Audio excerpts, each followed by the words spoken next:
L'avancement dans ces journées, c'est critique. Quand tu avances dans tes journées, que tu progresses et que tu accomplis des choses, eh bien les choses que tu fais dans chaque journée doivent mener à quelque chose qui a du sens, quelque chose qui fait partie de la loi de Pareto, des 20-80, donc des 20% qui va t'apporter 80% dans ton but. En effet, souvent, et d'ailleurs trop souvent, on passe du temps sur des petits détails où on est perfectionniste sur autre chose, ou simplement on passe du temps sur des choses qui n'ont pas vraiment de valeur ajoutée, des choses qui, sur le long terme, eh bien, ça sert pas à grand chose, ça va rien te donner en retour dans ta vie, et pourtant, on peut passer des heures et des heures dessus.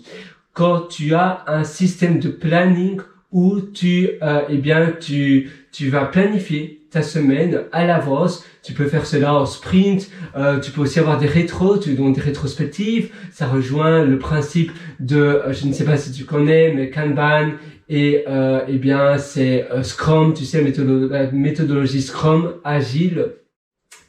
Tu vas organiser tes journées jour après jour pour que ce que tu fais optimise, soit en alignation et soit en optimisation avec l'objectif en question de ton sprint. Optimisation, ça peut paraître un peu spécial, surtout pour une semaine, surtout en termes de productivité, mais je veux dire par là, optimisation, eh bien, c'est faire simplement ce qui est nécessaire et ne pas faire le surplus, ne pas faire les choses qui ne servent pas à grand chose. Alors, je vais te donner un exemple parce que ça peut paraître un peu flou, ça peut paraître un peu spécial ce que je voudrais te faire partager aujourd'hui.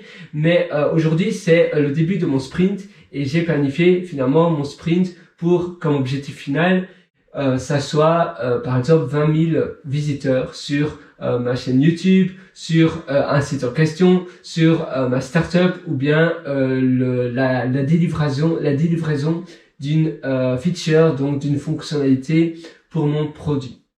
Et je vais découper cela en petites tâches, en tickets. Tu peux utiliser Trello, tu peux utiliser Jira, c'est professionnel, c'est enterprise, c'est très cher et je ne te le conseille pas nécessairement. Asana, c'est pas mal. Et tu vas diviser ça en petites tâches, en petits tickets. Donc une longue tâche, tu vas découper, tu vas voir, d'accord, comment je peux découper pour faire il y a certainement un petit morceau que je peux faire pendant 20 minutes.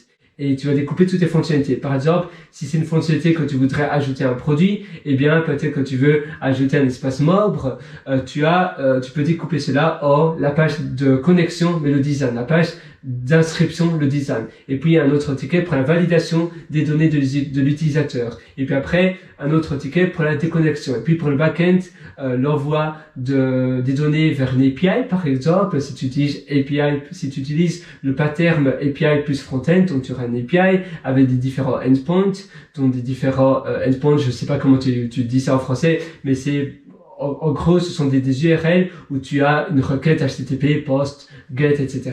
Et ça envoie cela, une action bien précise à ton API. Et pour chaque endpoint, tu vas avoir un ticket séparé. D'accord, c'est assez technique ici, mais c'est pour te donner un avant-goût de la manière dont ça fonctionne, parce que Agile avant tout, c'est pour les sociétés techniques. Mais tu peux faire cela pour la vie de tous les jours. Par exemple, tu dois nettoyer ta maison, et bien tu peux découper chaque partie de ta tâche en petits tickets. Les fenêtres, les toilettes, la chambre à coucher, tu auras le living, tu auras les toitures, etc., etc. Et tu vas tout découper en petites tâches et tu vas faire aujourd'hui, je fais cet achat et cet achat. Parce qu'à la fin de mon sprint, je dois avoir terminé tous les tickets que j'ai inclus dans mon sprint. Et en faisant cela, en pratiquant de cette manière-là tes journées, en te réveillant, tu vas simplement accomplir une tâche après l'autre. Tu vas faire une et puis une.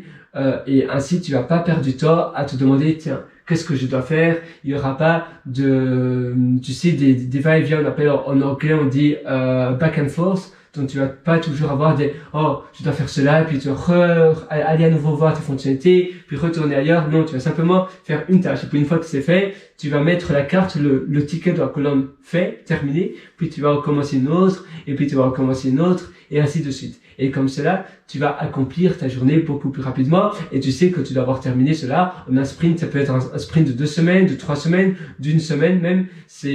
Voilà, tu dois avoir cela à ta convenance. tu dois plus ou moins adapter cela à ton style de vie. Moi, je te souhaite tout le meilleur sur ça. Je suis vraiment avec toi du fond du cœur et à une prochaine.